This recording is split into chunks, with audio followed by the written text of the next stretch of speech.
What's being done to protect your data resources and maintain business continuity? It's common to see water sprinklers mandated for fire protection within data center facilities. While sprinklers should be installed in commercial buildings to help save lives and property, they're not very effective at quickly extinguishing small fires hidden inside equipment enclosures, walls, and raceways. This means that a fire can get bigger and cause more damage before it can be put out. Water is also highly destructive to sophisticated electronics and media, as well as paper documents.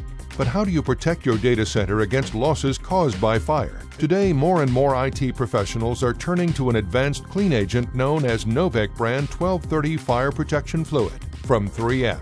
How does it work?